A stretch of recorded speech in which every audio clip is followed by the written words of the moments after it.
Samantala, may bagong team ang Metropolitan Manila Development Authority o MMDA na aalalay sa pagpapatupad ng No Contact Apprehension Policy. Nagbabalik si Bien Manalo. Live, Bien!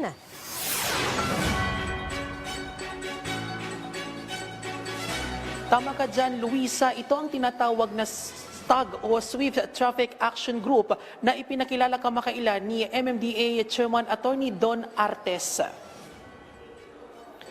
Binubuo ito ng nasa 100 enforcers na pamumunuan ni dating Task Force Special Operations Chief at Traffic Education Division Chief ng MMDA na si Bong Nebriha.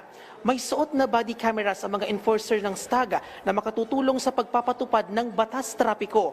Ang makukuhanan ng body camera ang kanilang magiging ebidensya sa pag-aresto sa mga lalabag sa batas trapiko na maaring isumite sa Land Transportation Office o LTO para sa kaukulang parusa. Tututukan nila mga pangunahing kalsada sa Metro Manila kasama na ang mabuhay lanes, lalo na ngayong nalalapit na ang holiday season. Isusulong nila ang transparency, pag-iingat sa lansangan at disiplina sa mga motorista. Bibigyang prioridad din nila ang road clearing operations.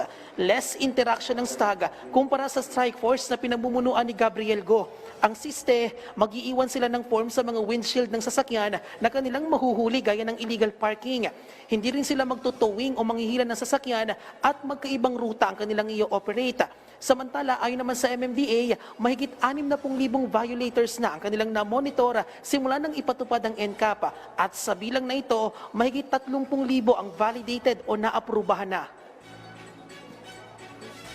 Paalala po sa lahat po ng mga motorista na lahat po ng mga pulisya na to, lalo na po yung pag-create ng Swift Traffic Action Group, hindi po ito para sa pera, para sa kaban ng bayan, hindi po. Ito ay nakapundasyon para sa kaligtasan ng bawat isa sa kalsada.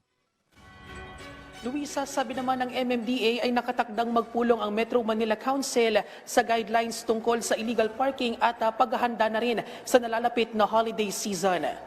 At yan ang update. Balik sa Luisa. Maraming salamat, Bien Manalo.